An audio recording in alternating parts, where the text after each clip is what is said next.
বিপদের খরা পূর্ণ হওয়ায় জাহান্নামের আগুনে পুড়ছে ইসরায়েল।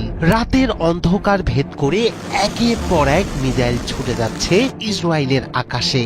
সাইরেন বিস্ফোরণ আর আতঙ্ক।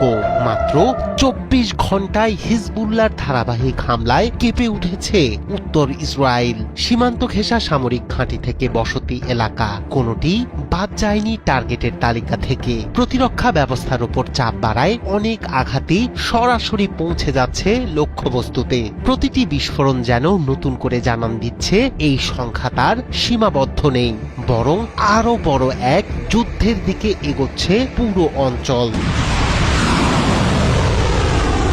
ইরান সমর্থিত লেবাননের সশস্ত্র গোষ্ঠী হিজবুল্লাহর আঘাতে কার্যত পুড়ছে ইসরায়েল। মাত্র 24 ঘন্টায় 39টি পৃথক হামলা, ক্ষেপণাস্ত্র ও ড্রোনের এই সমন্বিত আক্রমণে কেঁপে উঠেছে উত্তর ইসরায়েলের বিস্তীর্ণ এলাকা।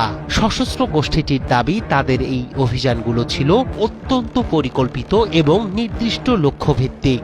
ইসরায়েলের সামরিক ঘাঁটি, সীমান্তে সেনা সমাবেশ, সাঁজোয়াজান এবং কৌশলগত স্থানগুলোকে টার্গেট করেই হামলা চালানো হয়েছে। বিশেষ করে দক্ষিণ লেবানন সীমান্ত ঘেঁষা ইসরায়েলি প্রতিরক্ষা অবস্থানগুলোতে একাধিক আঘাত আনা হয়েছে বলে জানানো হয়। এর মধ্যেই চরম আকার ধারণ করে ইন্টারসেপ্টর সংকট।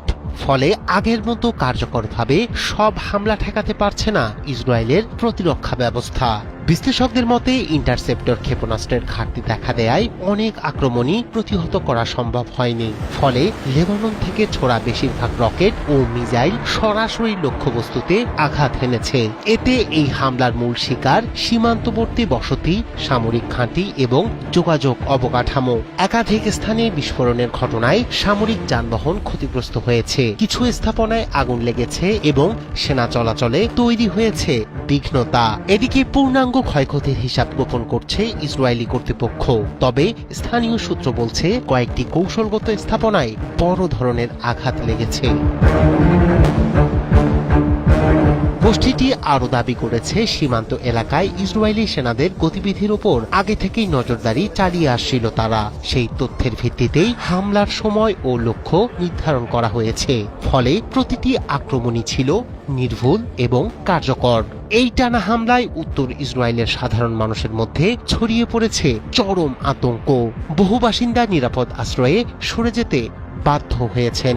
সাইরেন বেজে উঠছে প্রায়ই, আর প্রতিনিয়ত আকাশে ভেসে বেড়াচ্ছে নতুন হামলার আশঙ্কা। বিশ্লেষকরা বলছেন, একদিনে 39টি হামলা শুধু একটি সামরিক কৌশল নয়, এটি শক্তির প্রদর্শন।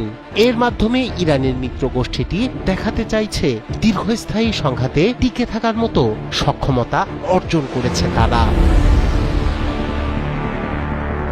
রায়হান কবির, শুভ্র, ৭১।